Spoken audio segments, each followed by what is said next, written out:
maybe you can start off with a quick round of introductions. So I'll just go first. So thank you so much. I'm Mai. Very nice to meet all of you.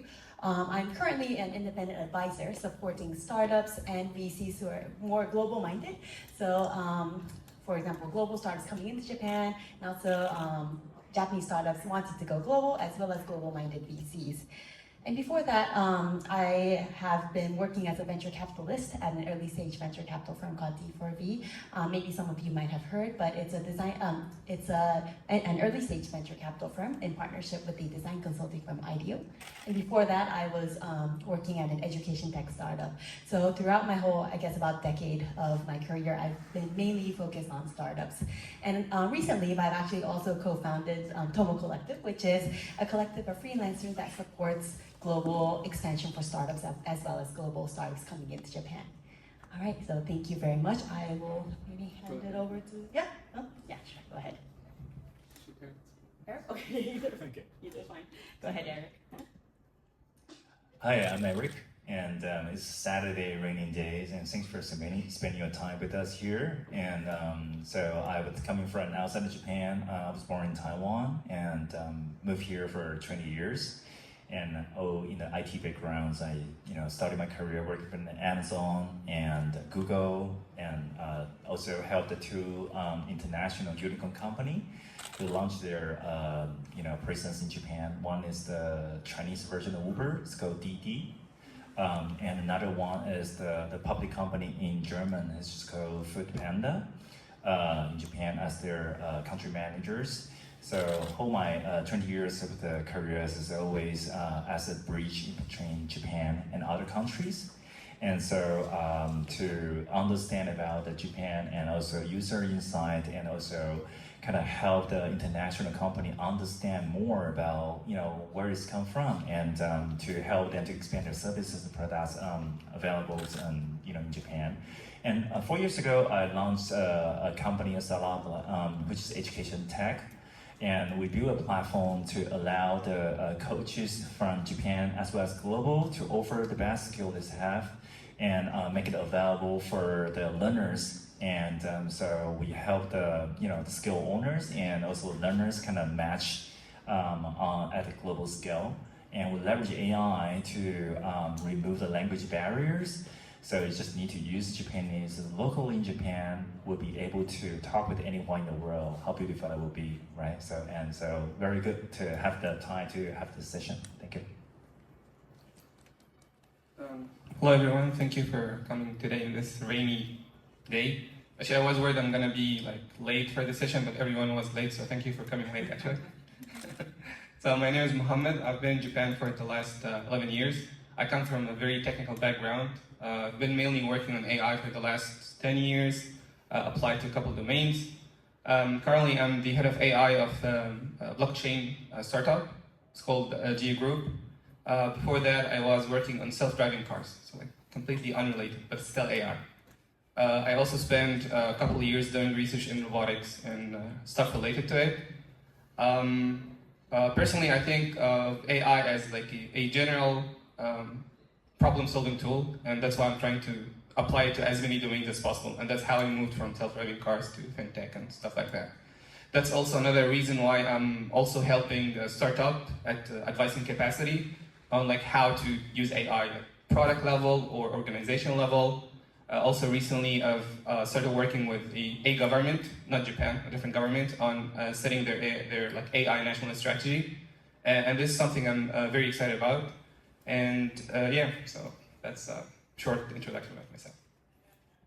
Great, thank you both. I guess it seems like both of you have a very international background and your business experience in global as well as within Japan. So today, because we have probably many of you here in the audience are really interested about businesses going global as well as going into Japan, I want to kind of first of all dive into, I guess, your thoughts of Japanese startups going global. And then the second half, we don't have that much time, but the second half we can maybe dive deeper into supporting the startups that are global coming into Japan.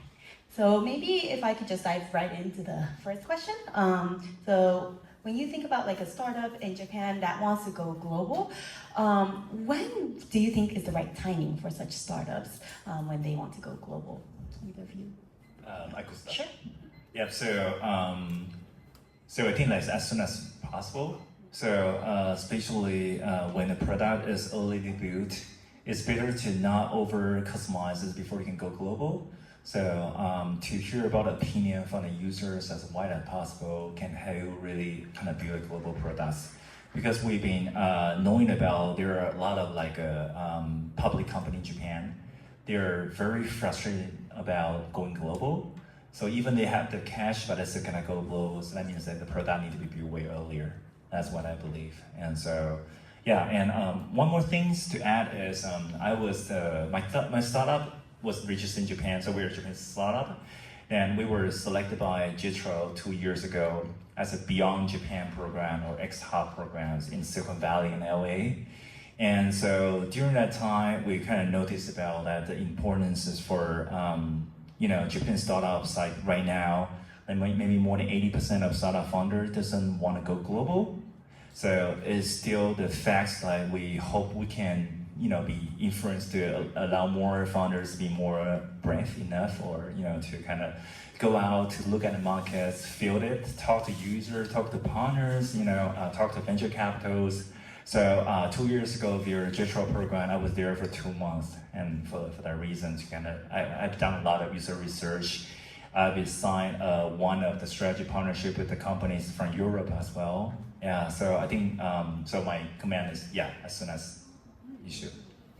It seems like, so I guess the earlier the better, I guess. And also in terms of that program that you were part of, that was also very helpful in understanding the market scope. But I just also want to follow up asking like, what was like, I guess, looking back, what do you think was the most effective factor of that? Like you mentioned user research, like reaching out to JETRO, things like that. But like, what do you think if you were to advise a startup that's going global, what would you advise would be like the most important factor? Sure. One more thing, like we noticed the most is through the cohort, is the having a registered account on LinkedIn. Oh, okay. Yeah. So doing your business globally to build the personal branding for founders is very important. So like some of the successful founders, like they make announcements on Twitter, on LinkedIn. Right, and so because they can fairly communicate to their followers or about their products, their vision, and so we found out more than half the founders that went to US didn't even have their LinkedIn accounts. So that's one more that I feel about. Like it's very low hanging fruits. You can register that. It's free to use that and register that and put your background, put your histories, and why you believe that why you're doing that. So build a personal branding. Set a goal, set about what about your goal for impression. Like for example, you want to communicate about your product, your visions, and get 1 million impression per year. Then working backward, right? How many posts you need to make, how many connections you need to add, right? And so that will gradually put you into place that you can. I feel about it's just like a pitch to your business, but in a wider audiences. So that's one more like a tip I would feel about like most people were kind of not even have one single account for LinkedIn. I didn't work for them, so I not ask for them, but I feel about that's one important thing that's easy to do and to get started with. Thank you for that. That's really practical advice. By the way, Eric is very active on LinkedIn, so if you haven't followed him yet, please follow him.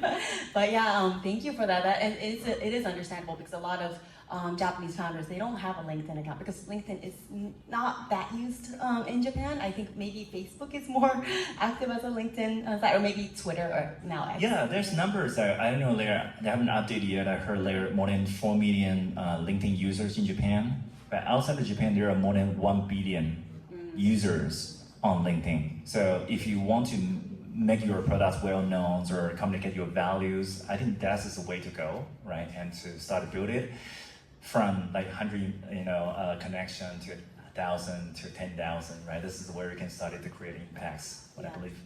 Got it. Thank you so much. And I guess I want to turn over to you, Mohammed. What do you think are like I guess when do you think, first of all, is the right timing for a startup to go consider going global? So I will take a little bit of an analytic approach to this one. I think the right time to go global is when you realize your product is solving a universal problem. Because you could have a very successful product in Japan because you're solving a very local Japanese problem. And then you think, you know what, I want to take this to other countries. And then you realize that this problem is very specific to the Japanese market. And so you're going to fail if you try to expand this. So I'd say, well, you want to take one of two approaches. If your product is solving a global problem, then go as soon as possible. Or if you want to expand intentionally to other, markets, you need to understand the local market and will customize. So that's what I think should be the right approach to do that. Thank you. So I guess understanding because eventually you'll need to aim for product market fit. And if there is no need in the other markets abroad, then I guess it's really difficult to kind of change your product to fit the global market needs. In that sense, I do want to follow up and kind of narrow down on that. If, for example, a founder thinks this is a key concern in Japan, but it could also be iterated in the global market, what should they do to kind of test that, to see if it would actually be a need in the global market? I'd say they need to visit the country that they're trying to expand into first.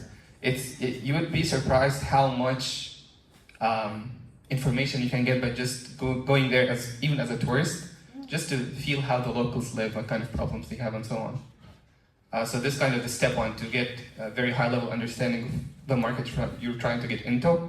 The second one is you need to have a local partner. Actually, without having a local partner, it's impossible to do anything in a meaningful way unless some of your team members are from that particular country, so that you can send them there. And so having a local partner is extremely important, I think. So if your product is solving a global problem, you don't really need to change a lot in the product itself. But if it needs to be customized, then you can use your local partner as your input points of what you need to change to fit the market. Okay. So I guess, in the sense of the local the local partner is extremely important, right? Because you do need someone on the ground kind of helping you expand. What do you also think about hiring a local team? Because I've seen startups that go to a different market with their original team, sending people over to that market and just all trying to operate a team there. Of course, for example, for global stars coming to Japan, it's a little difficult. But for Japan going into global markets, that's also it's also challenging in its own way because of the cultural differences. What do you think about hiring, and when do you think they should? And I think this actually falls into the category of having a local partner. So if you hire, some of your team members need to be from that place. Okay. And they can act as your local partner, or of course you can have business as well to act as a local partner, but I think 100% you need to have members of the market you're trying to work with, very familiar with it, part of your team, and then you basically have this kind of global connection and to try to make it work, basically. Okay, yeah, that makes sense. Thank you so much. And I guess what would then be kind of red flags, or when you're looking into global market, but then you realize this might not be it? What would you watch out for? If you need to change the product entirely, Okay. if you have to build it from scratch, Okay. then probably you need to start another startup just to target this market for that specific product. So I say the goal of global expansion is that you have some value creation machine that you want to operate in another environment. So if you can do this with as little as possible friction, then that's the way to go. But if there's a lot of friction, if you need to deconstruct the machine and rebuild it from scratch, that's probably a red flag that you need to stop and think, do I really want to do that or not? Okay. So I guess what's the most lean way to go to a different market? Would you advise them to then maybe hold off on the global expansion and wait until later, or? I wouldn't say that. So as I just mentioned at the beginning, it really depends on the problem you're solving. Mm-hmm. If it's a universal problem, a pain point that everyone is having, then you should go yesterday, right? But if it's something that you started solving a very specific local problem, you need to think more before taking this step. Because going global is obviously not an easy investment. Mm-hmm. I mean, even like if you don't have a business, think about moving to a different country and then start working there and living there. It's a huge investment. And so before making the permanent move, you need to do a lot of research. So I think businesses can be approached the same way. Okay, got it. Thank you. So do your research and make sure to go to the ground and actually see. Exactly. Yeah, got it. Thank you so much. And I also know that you have a lot of expertise in AI and technology. Just wanted to know how maybe a startup can maybe now that we have a lot of AI, like generative AI, agentic AI, like so many buzzwords as well around AI, and how could a startup maybe use that when they're considering to go global or like when they want to expand? Do you have any ideas on that? Yeah, I mean, like that's something actually I did some work on already for the startup I'm working with. So I'd say generative AI can be used as a way to cover a lot of the steps needed to go global. So like I think of everything in terms of processes. So you have a process that has multiple steps, and then you need to see if any of these steps can be used using like improved or completely done using AI. So the very first natural thing is market research. Let's say I want to know more about this market. I don't know anyone there, so I can use something like deep research from ChatGPT, create a market research about like this market, about this product, these needs. So this kind of very high level understanding can be generated using AI. The second step is, let's say you decide on a market, you want to go there, but you still don't have the team on ground from that country, you don't speak the language, but you want to go as soon as possible. Then AI can be used to cover a lot of the channels that you need to open between you and people in that market. So, well, documentation of your product can be done using AI. So you build a Japanese product, it's only in Japanese. You want to expand in France, then you can translate this to French using AI. It's perfect. You don't need to wait to hire translator and wait for a year for that. Customer support. So even if you don't have anyone who speaks French in your company, you can have AI conversational interface that run on top of your product documents, and people can talk with it 24 hours and ask for support. So this kind of basically communication related steps can more or less be covered using AI. So these are some of the ideas I have on this. I guess placing the operational groundwork using AI is definitely a useful tool, especially for early stage startups. Eric, do you have any thoughts on that? Like, for example, at Timelyhero, because you have so many, people teaching on your platform from other countries, right, as well. So, I'm sure there's a lot of different languages, different factors that you need to think about. Do you use AI in a way for your operations or whatever? Yeah, so I just want to say this similar thing with Mohammed as well. So basically, due to global expansion, the first thing you need to hire AI to your team, right? So they can strengthen your team to another level, right? And across when you launch a new operation outside, you usually first line of sales and marketing, probably bring the customer service there, probably you need a product manager there as well. But actually, you will be able to leverage AI to collect a lot of these data things. And those kind of communication phases can count on, AI chatbots that can do that on the levels, 24 hours available, cover all kind of languages, right? So you don't need to hire customer service, physical people there and be able to do that things. So so a few more things as well, we also, when you do a global business, there's one thing we're trying to solve as well is the time zone difference, right? And so right now, there's a 12 hours, 13 hours is with the team in New York, right? So it's hard to even you want to hire Japan to have the 24 hours available, right? And to handle for the global inquiries or business questions. So in that sense, we also look into how can we use AI to extract the people's knowledge, and extract the knowledges and find to build one single source of truth for the companies. And for that to be able to become the one place is where we believe internally in between employees and employees, before you Slack, John, you should really check that AI first to get an answer. This way, you can be more productive. You don't cost two people's time on one single issue. Think about that. So you can be at least 50% more productive versus before. So that's something we see that's been extremely powerful for the clients we have. is really help them to extract the knowledges, and which is solved a lot of issues even for Japan as well. Is the aging society, people are retiring or people are changing jobs, right? So how can you do offboarding? You know, how can offboarding connect to onboarding, right? And those kind of AI, I believe, can be able to help on that one, and also help for Japan's startup going global and global startup come to Japan as well. You need a one single source of truth about what is company culture, right?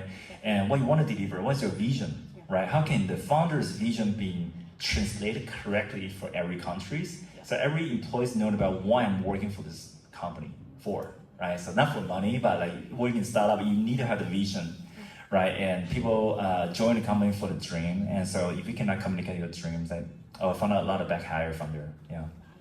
Thank you so much. Yeah, so I guess you can definitely cut down a lot of costs and aim for more efficiency using AI. Now, because you mentioned about global startups coming into Japan, I kind of want to shift gears to that topic. And I guess because we started with you first, so can I go over to you, Mohammed?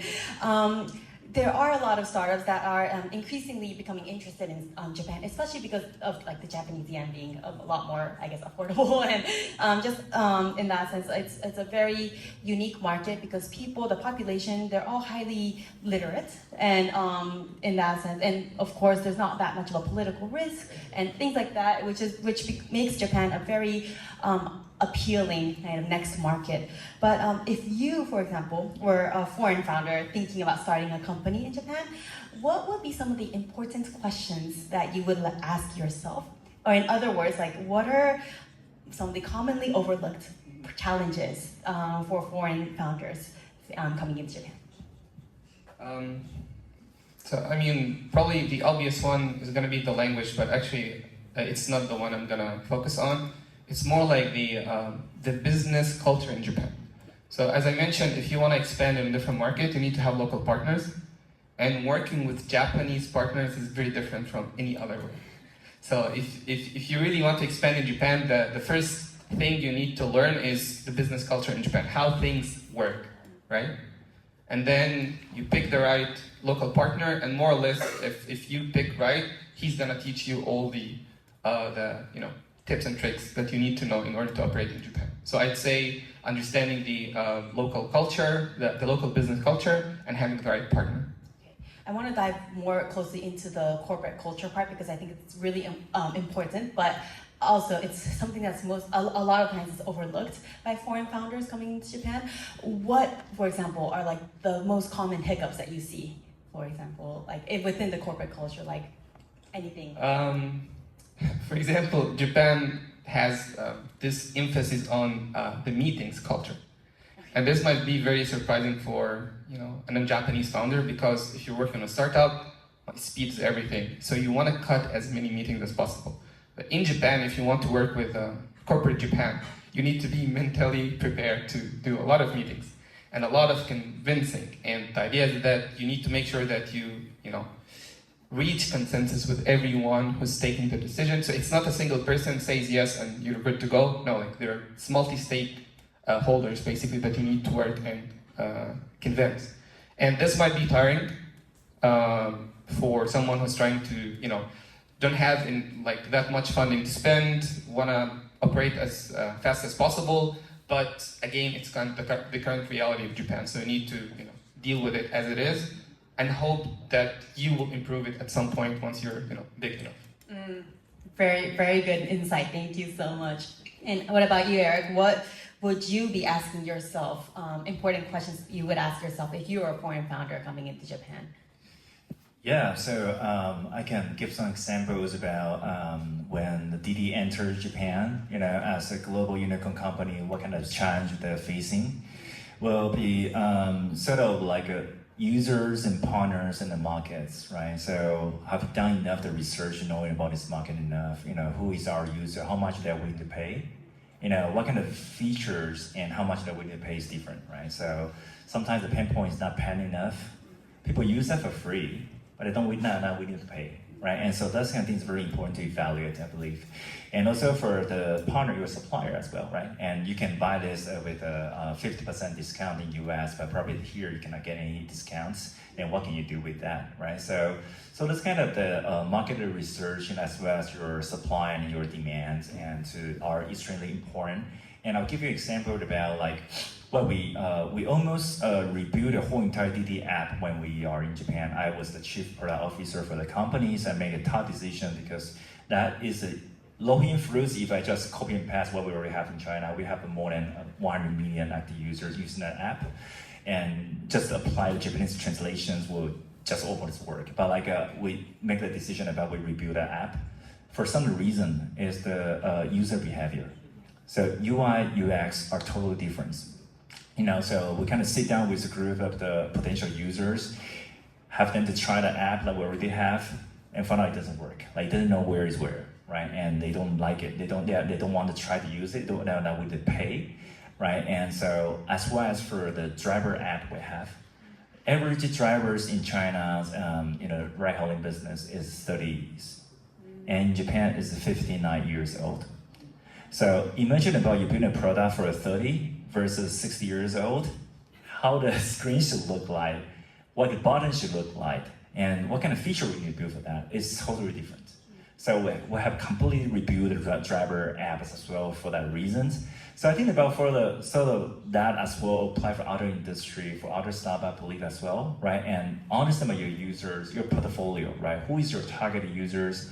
And whether your app or your business, your product is ready for that or not, right? So that require a lot of like reiterations, sometimes even require rebuilding. It's a hard decision, to have the, as we work in the IT industries, we have the different products in different countries that extremely hard to maintain, right? So we need to have the whole bunch of different engineering team. Like when I was in DD, I have 100 people reporting to me, and we have to build something cohort just for Japan. But just because of sometimes in China, we cannot use Google Map, but in Japan we use Google Map, right? Payment as well, right? In China, use WeChat Pay, Alipay.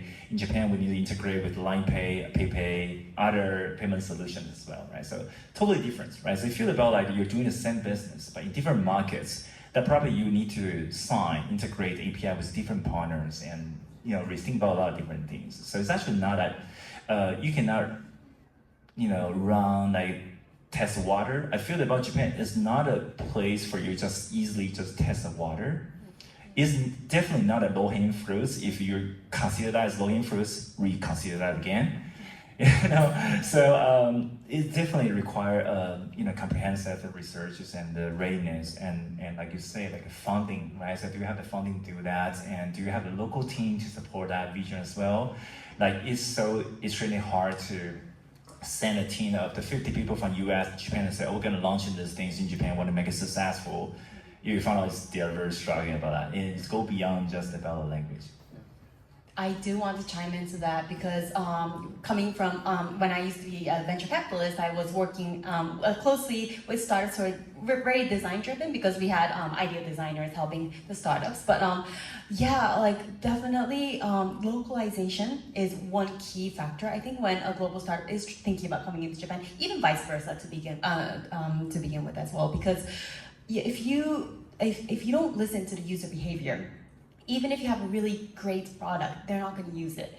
And also, if you don't really consider design and not just the visuals, but honestly, like how you use it and like how it speaks to its users, even like the communications, like the branding.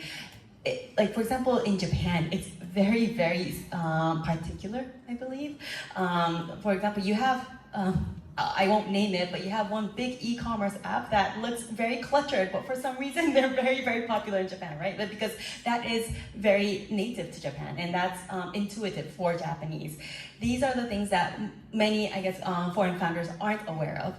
So yeah, as you both mentioned, like really understand the market, speak to the users. Also, because we talked about local teams, listen to your local team. I think it's extremely important. Even if you have a really strong headquarters and you want to give orders to the local team because they're kind of like a subsidiary or whatever from your headquarters, but really listen to your local team because they're the ones that know best about the local market. So yeah, thank you both for both of your insights. And I do want to just ask one more question about the supporting global startups. But what kind of support could global startups seek to get in? For example, when they're coming to Japan, they'll probably speak like come to think about Tokyo as well. Like, what are some existing supports that you could think of that they could maybe seek and make use of? Support, or like even like government, like you mentioned JETRO, those like government supported programs, any of these things that could be beneficial for a global founder. Maybe if you have any ideas. I'd say here is one of the places that they can seek support for. Startups, obviously, JETRO also. So like the good thing about the Japanese government right now is that it's really trying hard to make it easy for non-Japanese founder to come to Japan and then start working here. And so like they're solving some problems, but there are some problems that need more work. So things that are more systematic than just introducing those to the market. So things related to setting up a company, the financial system, banking system, immigration system, right? And all these things are not exactly straightforward. So probably if these just get optimized even a little, you will be having a lot of more people willing to move to Japan, because like again, the more friction you see when you try to enter a new market, the less willing you will be, to just go there. And so this is what I think should be done. But in terms of support, I mean, like what Eric mentioned, what you mentioned, there are a lot of resources in English as well of how to start in Japan. Probably another issue that, well, it's not support, it's kind of an issue that needs to be solved. The VC culture in Japan is very different from the US. And well, probably you could talk on this, right? Yeah. Well, just let's summarize. It's not easy to raise in Japan, and the metrics that your idea or product or startup is measured upon in Japan is very different from anywhere else. And so, if you're seeking to expand in Japan using Japanese VC money, then it's gonna be extremely long trip. Let's just put it this way. So this is probably something you need to be worked on as well. That's something you would like for it to change? Definitely, yeah. Okay, I can speak to the VC culture because I'm not a VC anymore, I can say this. But I do see a lot of Japanese VCs, when they do speak with a foreign founder, they tend to be a lot more critical, or more like they would prefer to see a co-founder that's Japanese, for example. They want to see a Japanese executive, or they would also like to see some kind of strong ties to Japan. And I think maybe it's because of what we've all talked about, the difficulty in going into Japan by being a foreigner, being a stranger to Japan, right?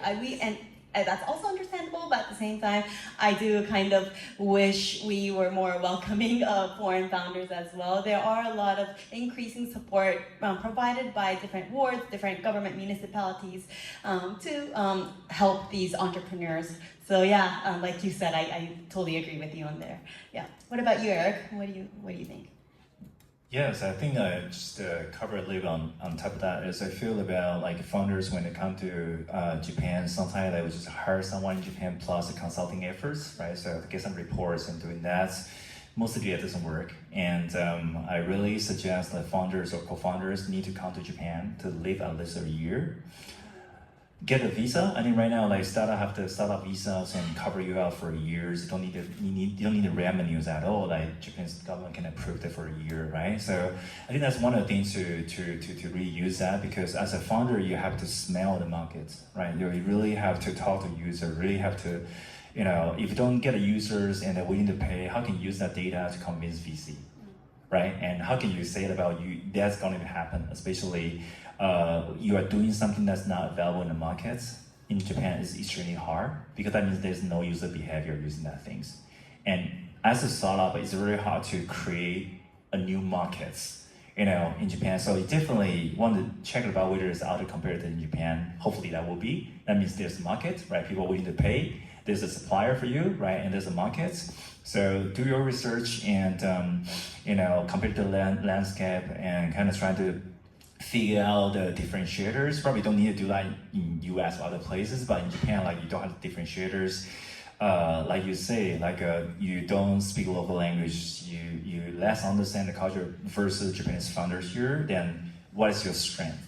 Right, I think to find the strengths, it will be like how can you scale fast, understand and really understand the market by founder itself is, I feel that's a very important step for succeed. Yeah. Got it. Thank you so much. And I guess one more that I want to ask you is any resources that they like a foreign founder could maybe access? For example, like a website or maybe like you mentioned Jetro, but any programs that you could think of that maybe they should Google when they're thinking about all these things? Do you have any ideas?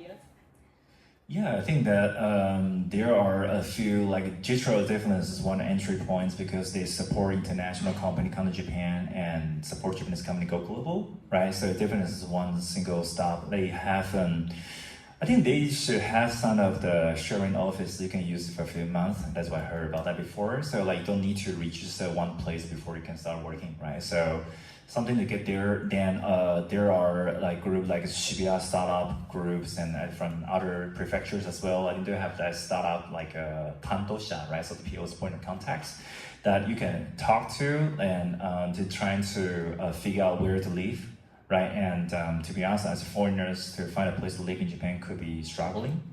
Like that's very true about most of the landlord doesn't really just accept foreigners to give them a place to live, and this still happening today. So have access to like Jetros or like Shiba style support can help you to solve that problem, right? So they will be able to help you to negotiate with even get the bank accounts. Yeah. For foreigners, it's extremely hard because where is your juminhyo, right? Where is do you have a place to live? And you find out I don't have a phone, I don't have the place to live, and so I cannot have that. And so you can go into the dead end, right? So you can say, oh, then how can I register a company, right? So like you just thinking about that problem, you can end up with, probably Japan is not a place to stay, right? That's very frustrating. So find a group to really support that. Like I mentioned about Jetro, the things it's definitely is a must to do. Yeah.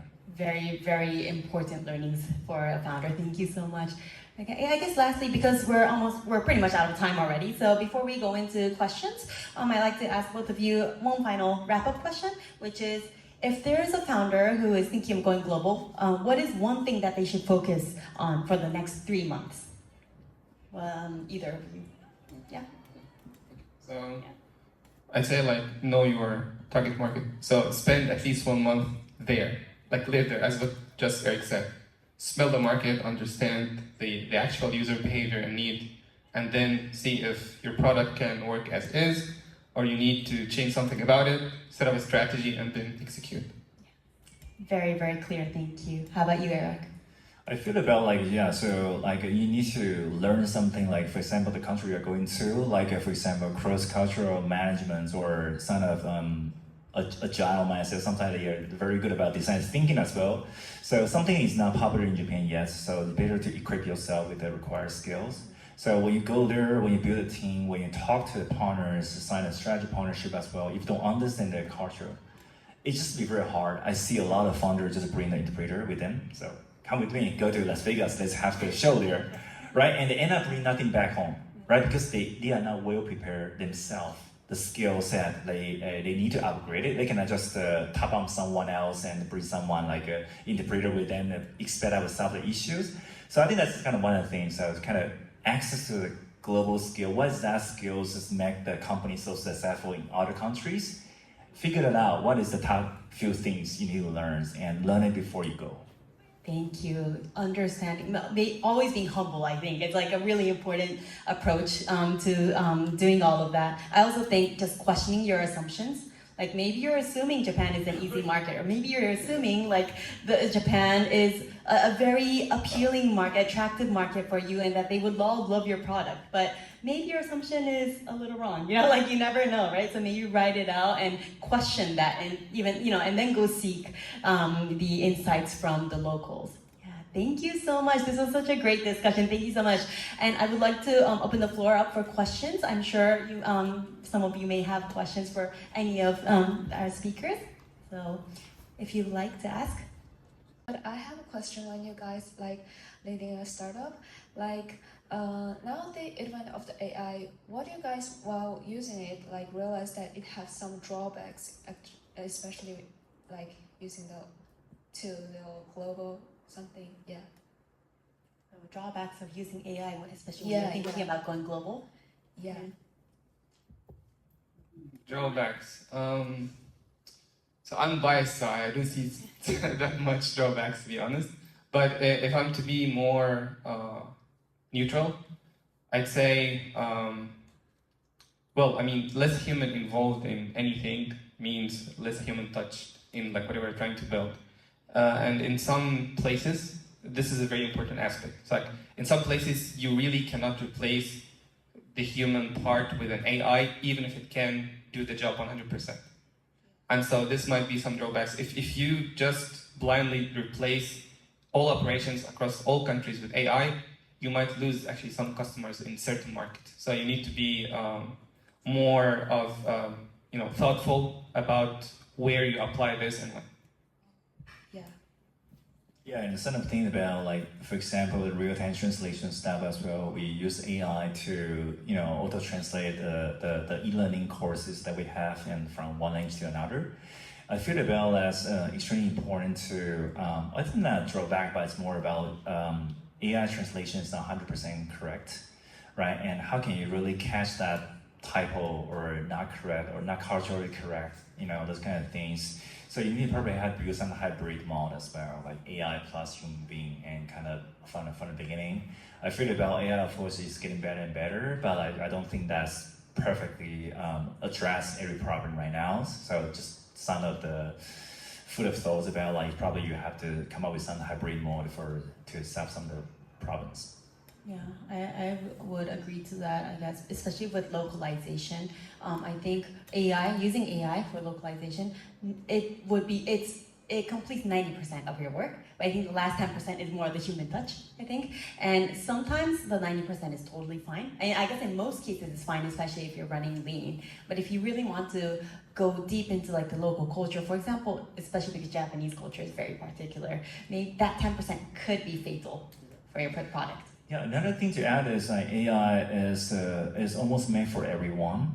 So don't think about your solution as the only solution in the markets. If you can build it, others can build it, right? And so there's something what I feel about could be something like to consider as well. Like for example, in Japan, there's a public company that's building AI minutes, right? And you're a public company, right? So 93% of the revenue comes from there. But anytime when Google Meet, when Zoom provide minutes for free, what do, right? And 93% of your revenues will become the free users, and can you still sustain your business, right? So keep that in mind. So like AI could be the weapon for you, can be weapon for your competitor as well. So it could be any time if the for example. ChatGPT or some of the Google support that features, maybe like you're running out of business. So that could be something like to be careful. Really, I want to add something to like what you just said.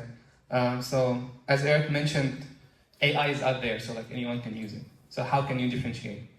Actually, with every announcement from OpenAI, a couple thousand startups like die because they are just a thin wrapper around their models. So what I realized working on this and building systems with LLMs and non-LLMs is that to keep a competitive advantage, you need to be as far as possible from the model layer. So what you need to really target is you pick a specific problem in a specific domain. I'd say I call it like workflow. Then cover this end to end as much as possible. So you are working with both domain knowledge plus AI. And so even if OpenAI, release a new feature, actually it's not going to kill your startup. It might make your product better. And so this additional part of the domain knowledge is actually the competitive advantage. So probably when you're building any AI-enabled product and you want to stay as competitive as possible for as long as possible, you need to focus on this. Thank you for your inspiration.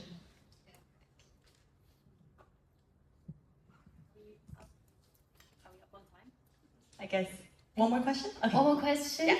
I actually have a question for Mr. Mohammed. Since you have like AI related background, and I noticed that in your LinkedIn homepage, you mentioned that your approach to AI is holistic, and you think large language models aren't silver bullet, and pre-large language models AI is far from absolute. Like, I really want one more like explanation or like comparison on it, like how to combine both in a startup occasion. Like, could you please give more explanation? Sure. I think it's very important for people to stay true in their LinkedIn descriptions because it might be asked in public, as it happened to me right now. Thankfully, I'm not lying, so I can answer this question. Okay, so before LMs became a thing like 2-3 years ago, and with every wave of AI, people kind of discard everything that has been done before and say, this is the thing that's going to solve world's problems and so on. So I don't think this is a wise approach. So AI as a field has been developed over 70 years, and it started as dividing the mental problems that human can solve into sub-problems, and then developing solutions for these using what we call symbolic AI. So specialized AI to solve a specialized problem, but in most of these cases, the common feature is that these approaches to AI solve the problem deterministically. So it's, like the different LMs are probabilistic, which means output can change, and deterministic means if 2 + 2 is 4, then you're going to get the exact same answer every time. And so one of the major applications of AI that, that's been used by like big businesses, it's a planning, resource allocation, and kind of you have a large pool of resources that you want to distribute across some consumers. How can you do this in an optimal way? This problem can be basically translated into either making more profit or cutting the cost. So we have already algorithms from non-LLM AI that solve this problem perfectly. But the issue with these approaches is that it's very technical, and unless you are a very technical person, you will never be able to use it.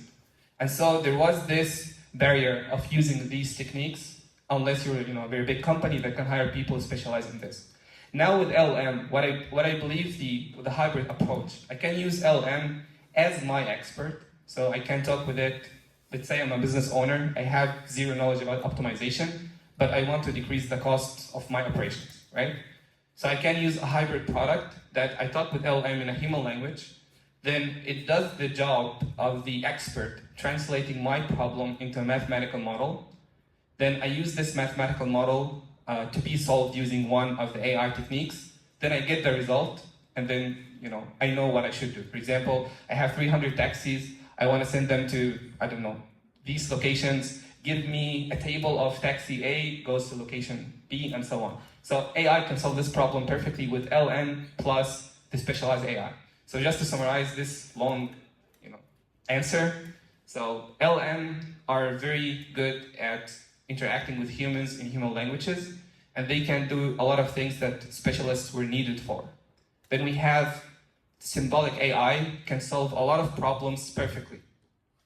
So if we combine both, we can get the best of both worlds. And this is my approach basically to AI. I think whenever someone asks me, can we use AI, can we use LLMs to solve this problem? I say this is the wrong question. You need to think what is the right AI technique to solve your problem. And then we can start from there. So I hope this answered your question. Thank you so much for the inspiration. It makes sense. Thank you. I think we're done, right? And we're up on time. So, thank you everyone for listening. Thank you so much.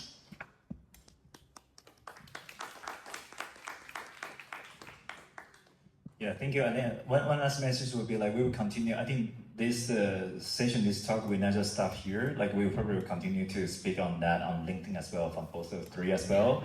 If you would be so kind, please hit us up on LinkedIn and kind of connect with us. We will hope to kind of share more, comments, what we think. Feel free to comment on our posts as well, so we can continue this discussion. We want to make it more two ways. So, and we also want to learn from you as well. Thank you. And please ask as many difficult questions as possible. Great ending message. Thank you so much. Please connect with us. Yeah, thank you so much.